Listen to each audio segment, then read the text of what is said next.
I'm Gary Parrish. Welcome back to the Eye on College Basketball Podcast, where we sometimes discuss camel fighting, dodo birds, and leaky black.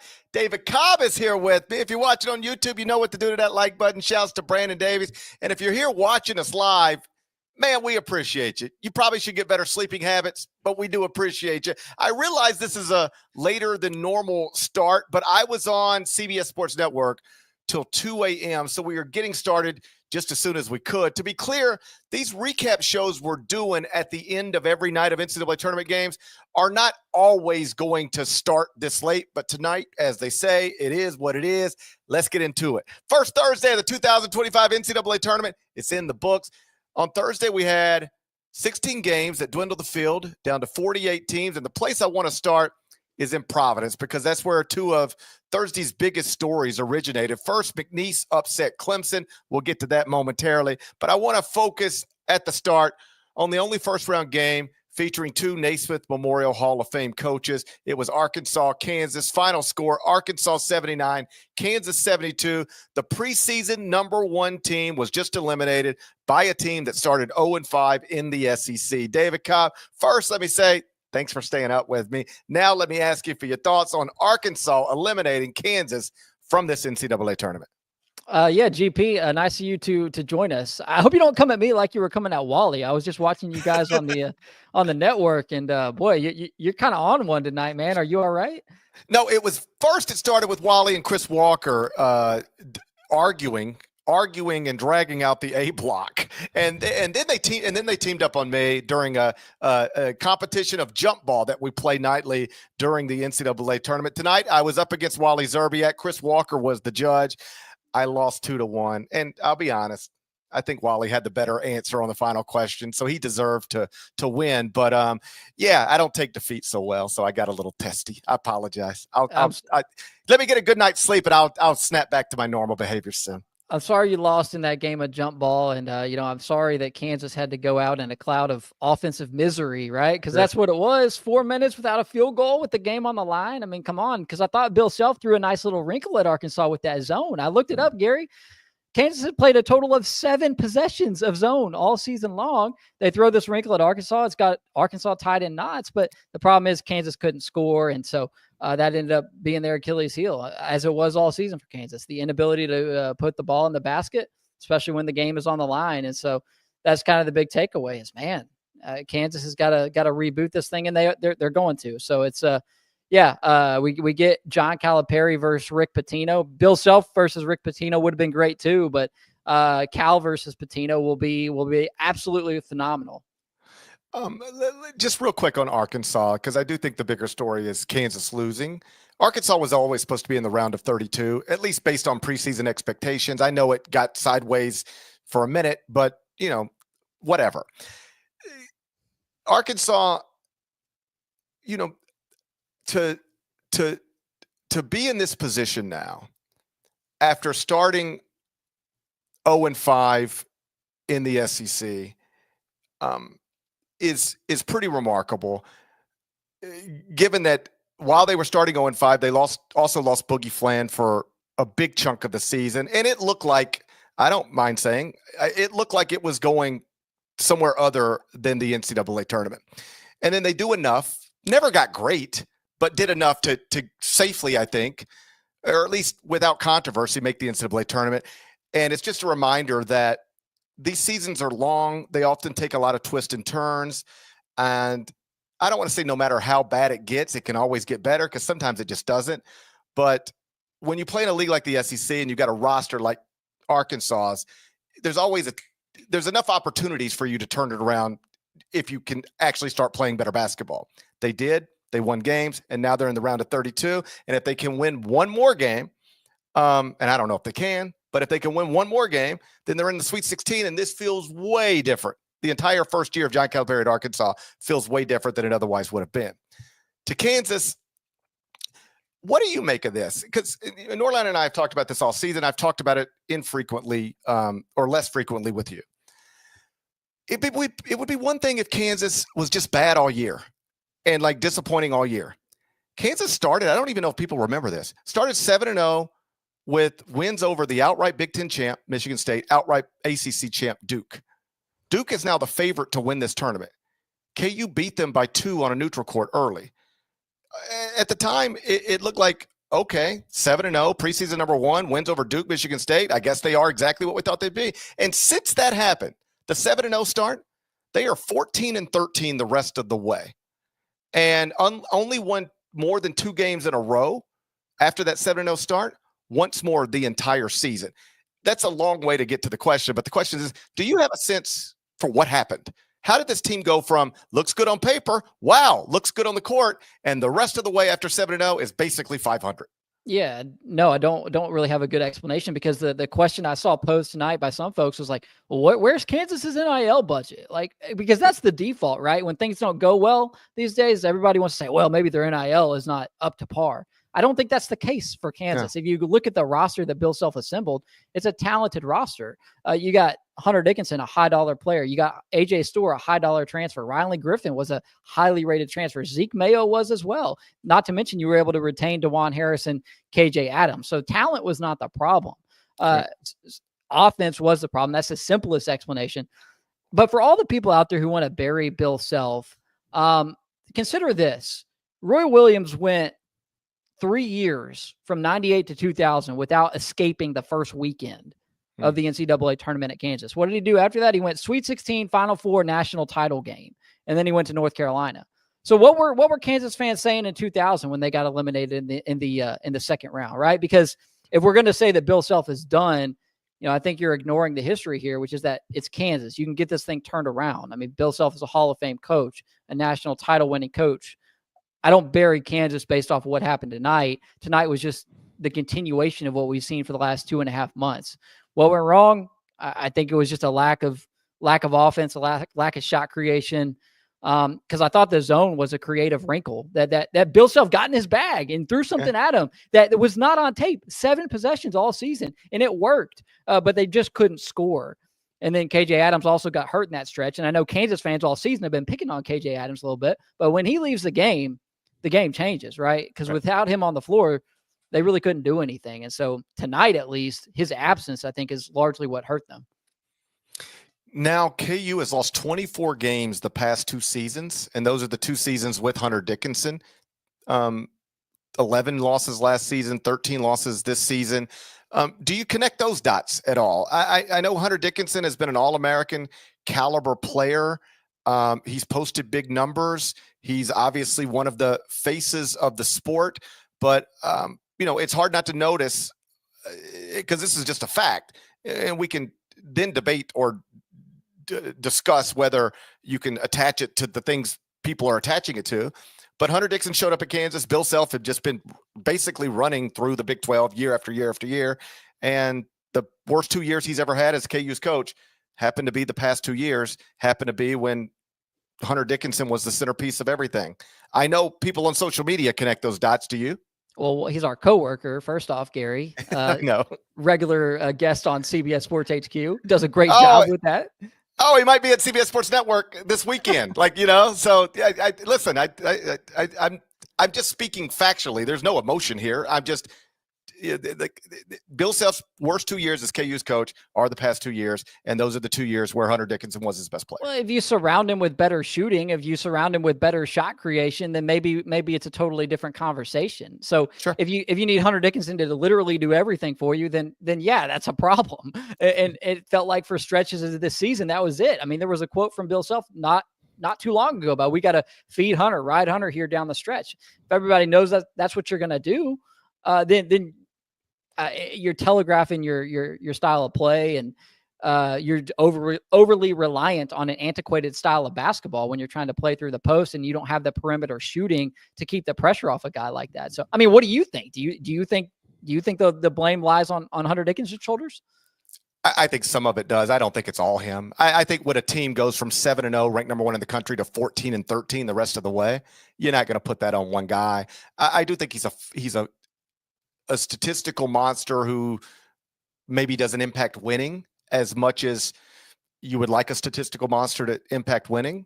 But no, to answer your question more directly, I don't think you can pin all this on him. I don't think that's his legacy. I think the truth is, and I always am aware of what it sounds like when somebody like you and I are sitting here being like, well, the thing Bill Self ought to do, like he's a Hall of Fame coach with multiple national championships, and we're podcasting. Like that's never lost on me.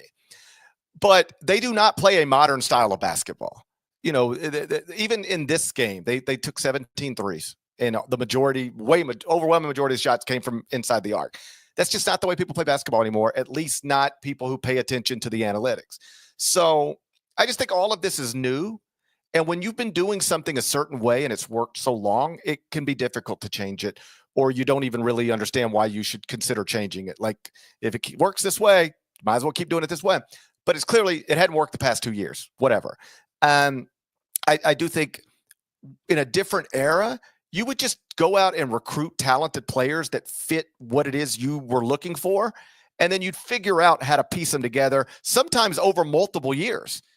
Like I can remember talking to Ben Howland a million years ago, and it was like, you're losing this guy.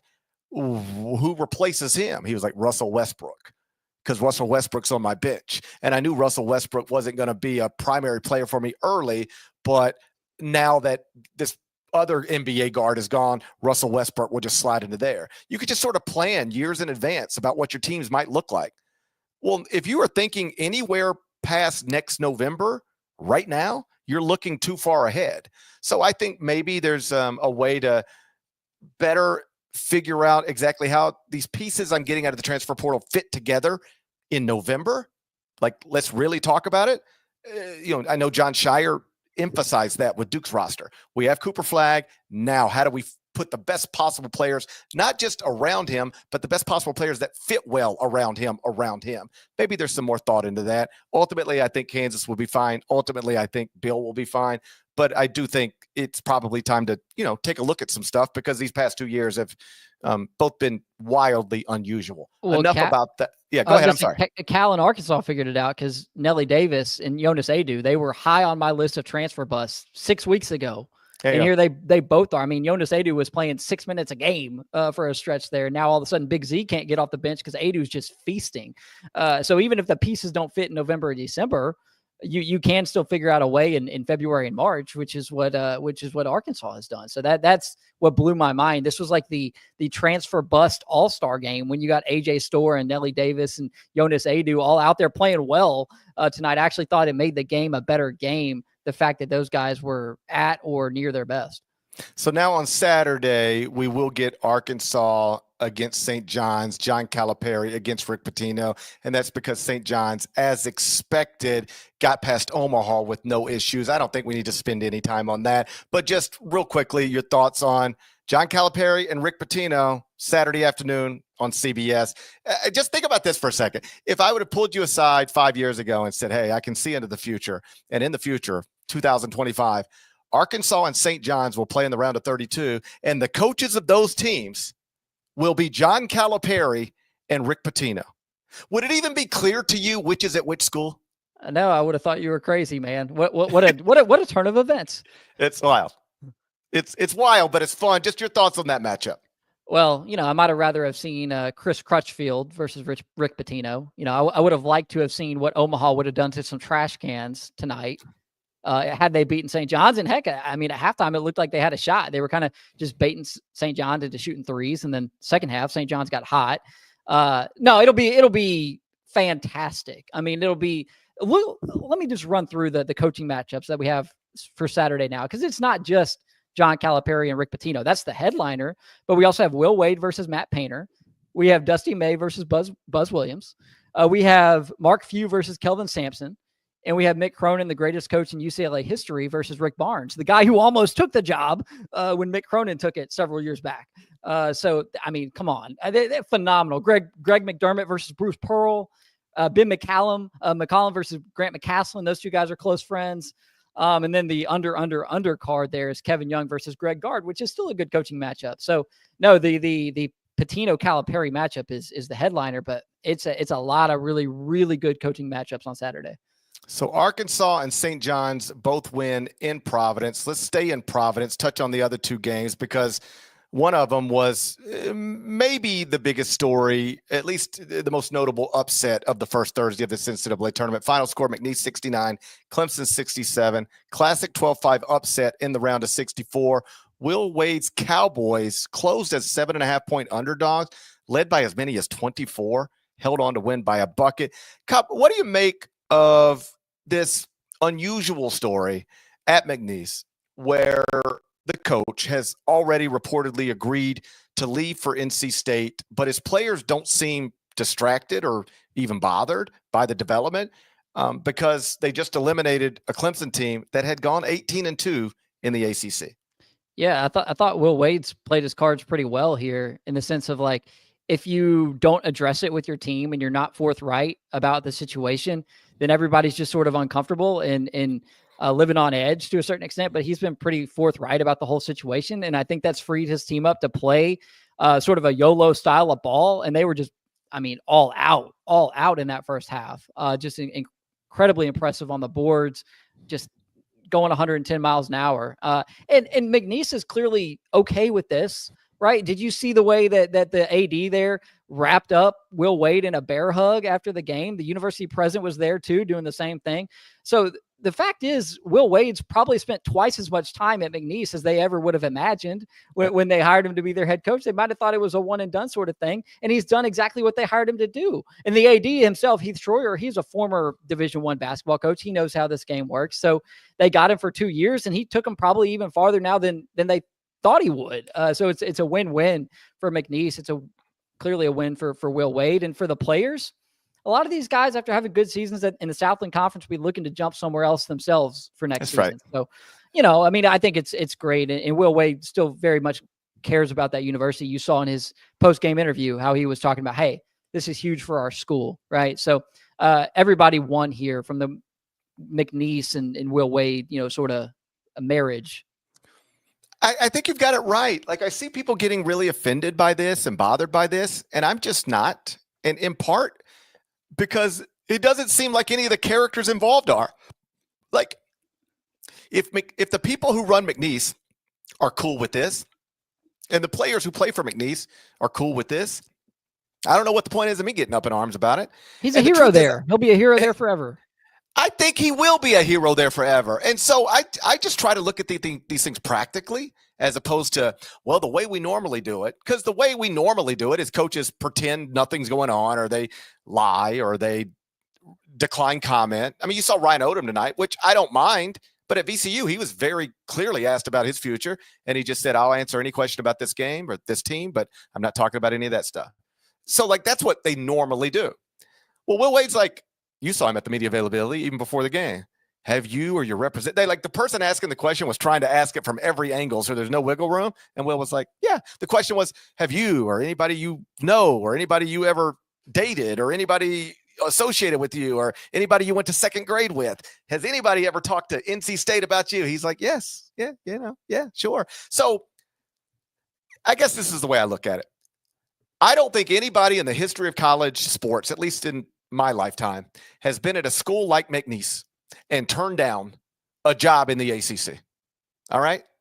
So why do we need Will Wade to pretend like he might not do it? He's going to. He was always going to. Anybody in his shoes would. So I'm fine with it. Everybody just being upfront about it and being like, yes, the conversations have been going on. We now know that the Indiana Darren DeVries conversations were going on during the season. These conversations were going on during the season too. And they reached an agreement, and they didn't try to lie about it. I actually like people telling the truth. Everybody reached an agreement. They're not really trying to mislead us about it. The other thing that's interesting, once upon a time, if your coach was getting ready to leave and you're at a mid-major school, it might actually be a distraction. You know why? Coach is leaving me. The only reason I ever came here is because coach told me to come here. And now coach is leaving me here, and now I'm stuck here. Well, nobody's stuck anywhere anymore. In fact, I bet you a few of those guys think they're going with Will Wade to Raleigh, and probably are. So nobody's stuck. I bet you when there's a time where a coach gets a bigger job and the players are disappointed that their coach is leaving them. Now this coach is getting a bigger job, and these players are trying to see if they can go with him, probably. And if not there, somewhere else. So if nobody involved in the actual story is mad, I don't think I'm going to be mad. Now we get McNeese and Purdue on Saturday because Purdue beat High Point 75-63. High Point was like in the game, the whole game, but never really like about to win it. They were just in the game, the whole game. Braden Smith, Trey Kaufman-Wren combined for 41 points. I don't know that we need to spend much time there. Purdue, McNeese on Saturday. Let's move on to the games in Wichita, and let's start with Gonzaga, Georgia, because my God, that looked like something right out of the starting blocks. But first, before we talk that game and everything else that happened in Wichita, let's get a word from our partners. Guys, can you feel it? Legends were born here. History was made here. These are hallowed grounds. Hallowed grounds? The NCAA squad room? Well, I wasn't talking about that, but I was talking about Augusta National. All right. It's finally time for the Masters. I hear it's a tradition unlike any other. Final score, Gonzaga 89, Georgia 68. The WCC tournament champs whipped one of the 4 SEC teams that got bids to the NCAA tournament with 8-10 conference records. The game was over quickly. Zags jumped to a 13-0 lead. Then it was 27-3. Big debate before Selection Sunday, Cobb, about what to do with Gonzaga. Top 10 in the predictive metrics, but with the resume of an 8 seed. So how do you seed them? That was the question. The committee went with the 8 seed, so they relied more on the resume than the predictive metrics. But against Georgia, the Zags looked more like a top 10 KenPom team than they did an 8 seed. How surprised were you that Gonzaga did that to Georgia? Yeah, being ahead 30-5, that was impressive. I mean, what? So I have 3 very quick takeaways from this game. One, a big loser here, Houston, because they have to play Gonzaga next. I got another big loser, Gonzaga. They have to play Houston next. There you go. But we got a big winner here, which is all of us, because we're going to get to see an Elite 8 type of matchup in the second round between 2 great teams, 2 great coaches. So from that standpoint, I'm not mad. I think it'll make Saturday really, really fun. Oh, it's going to be a blast. I mean, I don't like it if I'm Kelvin Sampson, and this is the type of thing I was talking about before Selection Sunday, after Selection Sunday. I don't think that this should happen. I don't know that there's a perfect solution to this, but I do think a solution, or at least an improvement, would be, we're going to mostly focus on resume stuff more than predictive metrics. But if we have somebody in the field that is so dramatically different from a results perspective and a predictive metrics perspective, we're going to maybe move them up a seed line just to get them out of the 8-9 game.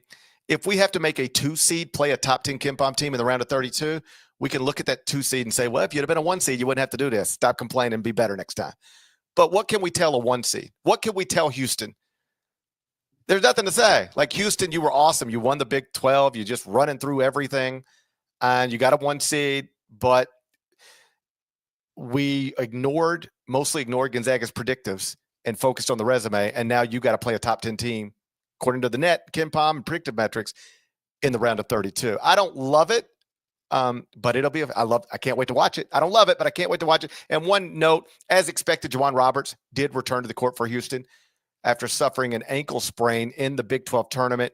He played 20 minutes, wasn't highly productive, but he was on the court. So again, Houston, Gonzaga now in the round of 32. Houston opened as a 5.5 point favorite. Elsewhere in Wichita, final score, Drake 67, Missouri 57, and Texas Tech got past UNCW.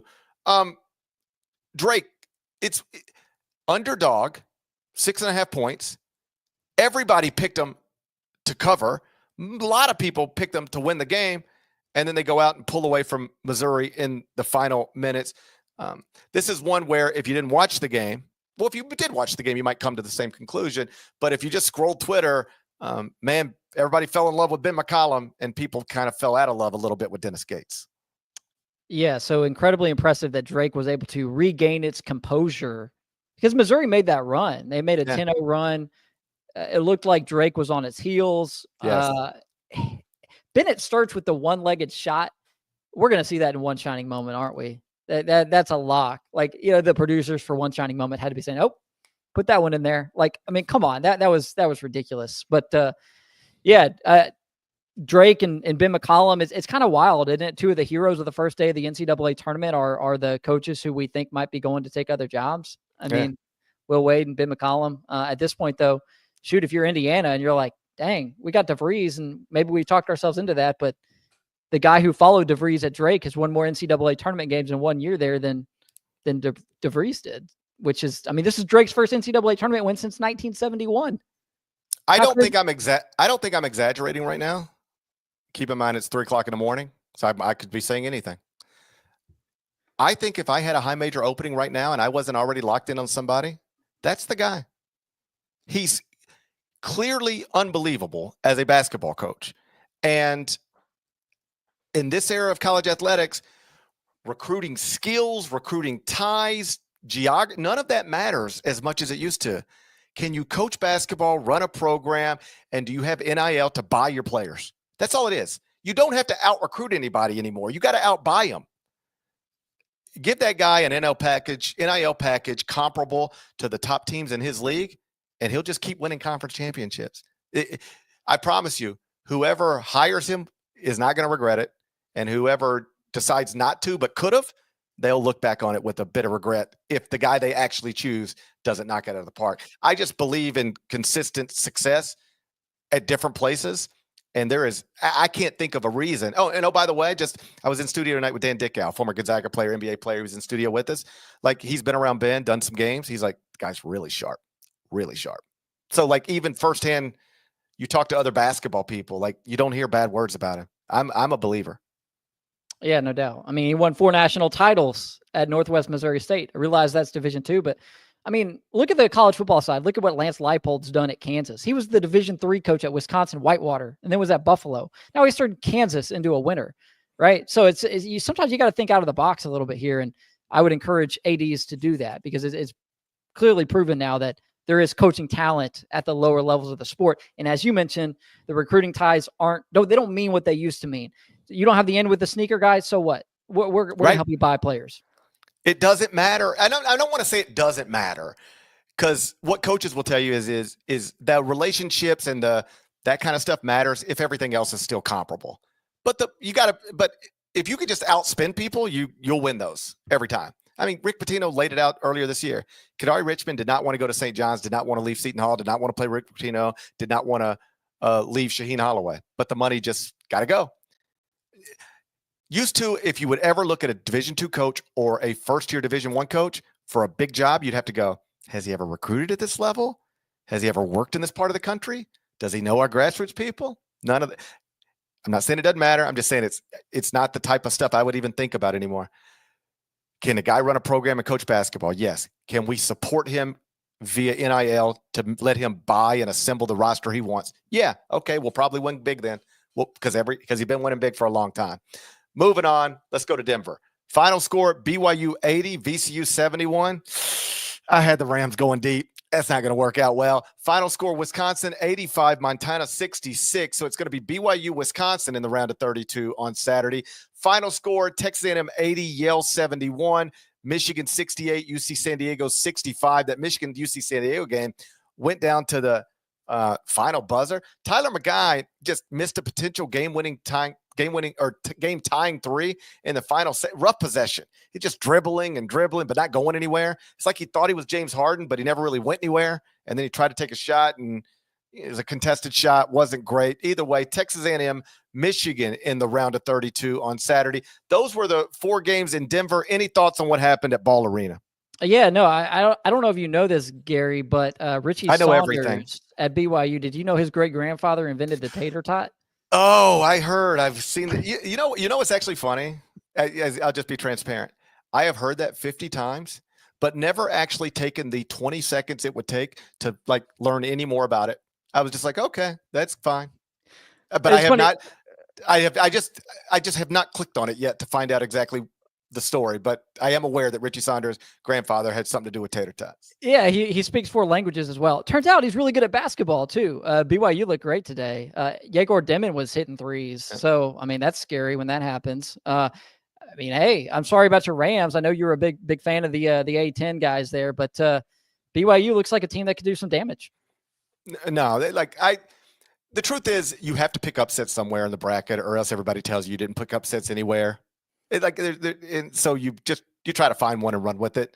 And that was a VCU team that I know the A10 is not the Big 12, but they had played well consistently. They had high major caliber players on the roster. And then, it was a 40-minute game and they lost it. But I tried to pick a flyer and didn't pick the right one. Just didn't pick the right one. I don't know that there's much else to say about what happened there. My apologies to you if you were just a random college basketball fan in Denver today. You didn't get the best Thursday of games. Hopefully Saturday pays off for you. Let's go to Lexington, which is where we actually started the day. Seems like a million years ago. But first, before we do that, can we get one more word from our partners, please? One of golf's elite courses, Quail Hollow, hosts the game's top players at the PGA Championship this May on CBS. So we started the day.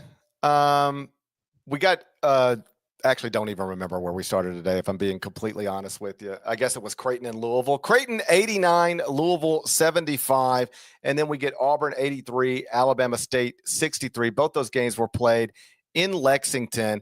And I said this on Inside College Basketball, so you might have heard it. But, every once in a while you're just laying around and you're scrolling through Instagram or watching stories, and people sometimes will post like inspirational things or just jokes or just words. They're not pictures as much as words. And you're supposed to read them and then go, that's interesting. And sometimes I do, sometimes I don't. I read this one at some point and somebody had sent it into my feed. It said something along the lines of like 95% of the things you worry about never actually happen. You're just worrying for no reason. And that's one that I actually try to keep in mind, because I worry nonstop. I worry about everything. I know where you're going with this. You were ready to lead a riot outside the NCAA headquarters because of the miscarriage of justice that would have been Louisville playing a quote home game against Auburn in the second round. I thought it was wrong. And I talked about it on Sunday, and then I'm pretty sure I talked about it again on Monday, and then I talked about it again on Wednesday, and then I talked about it again all day today. And then guess what happened? Creighton went out and bombed Louisville 89-75. So that thing I was worried about, the number one overall seed having to play a road game in the round of 32, that's not fair. Why'd the committee do that? Guess what? Just like Instagram told me, never even materialized. We will get Auburn and Creighton in the round of 32 on Saturday in Lexington. And I haven't looked it up, but I think it's possible Auburn is closer to Lexington than Creighton is to Lexington. Seems true. And so that whole nightmare we were worried about, not a nightmare at all. Creighton and Auburn in Lexington. Louisville is done. We also got final score Tennessee 77, Wofford 62. Final score UCLA 72, Utah State 47. So it'll be Tennessee and UCLA on Saturday in the round of 32. And I'm glad you brought that up. I had actually forgotten about that. But this is wild to think about. Tell me how funny this is. Rick Barnes didn't only almost take the UCLA job. He actually said he would have, if not for the buyout. Is that right? Am I remembering that correctly? More or less. Like Tennessee fans were kind of miffed after all that. They were like, dang, bro, like, what? What most coaches would say in that spot was, "What? No, I'm Vol for life. What are you talking about? UCLA? Yeah, they were interested, and so of course I would listen. But like, no, I'm a Vol for life." And Rick was like, "If not for the money, I would have gone." That was the impression I was left with, at least. Well, and now UCLA has its greatest coach in program history. That's right. Boy, this is going to be a defensive dogfight, is it not? I mean, it might be an ugly game, but I can see it. It's also a very late game. It's going to be the latest game on Saturday. Which, I don't know, does that help UCLA because they're coming from the Pacific time zone? I don't know. Mick Cronin seems to care a lot about time zones, so I'm just yes, might help him. I don't know what helps and what hurts. I know that Mick doesn't like being this far from home. Typically, this is a long way from home for Mick. So as always, we'll see. But yeah, it could be a rough game. I mean, those two coaches coach a certain type of way, and their teams have a certain mindset that they bring to the table. Tennessee, I think, frankly, more than UCLA. But yeah, that's going to be a fun one on Saturday. We got one more little segment to go, and this is where, before we get out of here, we're going to focus on some players who had some big days on Thursday. So let's do that right now. And let me start by telling you that Fridays on CBS, Max Tiriot stars in TV's hottest show, It's Fire Country. And beginning April 4th, you don't want to miss the 5-episode countdown to the season finale of Fire Country. If you need to catch up, you can binge episodes right now. They're streaming on Paramount plus. So with Fire Country in mind, Cobb, I need you to tell me a player who went off, caught fire, if you will, in Thursday's NCAA tournament games. All right, GP, give me Kerwin Walton, fifth-year senior at Texas Tech, 8 of 19 from three, and they needed him because UNCW staged a little bit of a rally in the second half of that game. Most points in an NCAA tournament game by any player ever without a made 2-point field goal. He finished with 27. That's a career high, and Texas Tech needed it. So Kerwin Walton came up big tonight. I went with Chaz Lanier, and I also went with Chaz Lanier on jump ball and inside college basketball. This is partly why I lost. This is partly why I got a little upset, Cobb. So I was asked by Chris Walker, name a player who might be a household name by the end of the weekend. And I went with Chaz Lanier, and I was told that wasn't a proper answer because Chaz Lanier is already a household name. No, he's not. In what household? In Tennessee. He's a household name in Tennessee. Is he, though? Is he? Like in certain parts of Tennessee, could I walk into my wife's uncle's house and be like, yo, so what do you think of Chaz Lanier? You guys live in Tennessee? And they would automatically know what I'm talking about. You live in Germantown. Where's he live? Bartlett. Oh, man, those are my homies. Bartlett. I know. Amar Knox. Shout out Bartlett. Anyway, shout out Amar. Do you think your neighbors on either side of you growing up in Bartlett right now absolutely 100% know who Chaz Lanier is? You know, a lot of them have moved away. A lot of them got out of the main streets of Bartlett and moved over to Germantown. You know? I understand that. I made that own. I did that trek myself, not from Bartlett to Germantown, but Horn Lake to Hernando. It's a similar path. Good on you, bro. Good on you. Yeah, you got out. Hey, by the way, did you see there was a Slack meme or GIF of you with hair circulating? It's like a Jerry Palm hairpiece on top of your head. It's all over Slack. I think I once said in Slack that I feel like I could be a bracketologist, and then somebody put Palm's hair on my head and said that's our new bracketologist. It's like the thing in Slack today. Everybody's responding to everything with this picture of you with hair. But I love it. It's fantastic. The thing about our CBS Sports College Basketball Slack channel is that I always see things 2 days later. everything you've ever put in that Slack, I saw it 2 days later. You'll see it Saturday. But no, I don't think the people in Bartlett would consider Chaz Lanier a household name. And to your point, this time last year, Dalton Connect might have been a household name. Chaz Lanier has a chance now to make himself that. So I would have given you the point on the jump ball, Gary. I would have given it to you. My point was simply this. Those of us who live in college basketball, we get so in it that we were just like, well, everybody would know Chaz Lanier. He's the transfer that, you know, kind of like Dalton Connect out, Chaz Lanier in, 29 points, 5 rebounds against Wofford, 11 of 22 from the field, 6 of 13 from three. Been doing stuff like this all season long, except I think you could take Chaz Lanier, walk him down Bill Street in Memphis, and if he didn't have orange clothes on, you would not know who he is. And that's what I meant by it. You can become famous in the NCAA tournament to a different degree than even if you are a very good college basketball player in November, December, January, February. I honestly, in college basketball, I think there might be, outside of the coaches, there's lots of coaches who are household names. Players, Cooper Flagg, how many players are actually household names? So that's what I meant by that, but whatever. We've already spent too much time complaining about jump ball. Chaz Lanier, he's the guy, like he's made 8 3-pointers in a game. So he's the type of guy who, on a big stage, in the round of 32, with an opportunity to go to the Sweet 16, if he could pop off again, I don't know if it takes you to household name, but it certainly makes you more famous than you otherwise would be.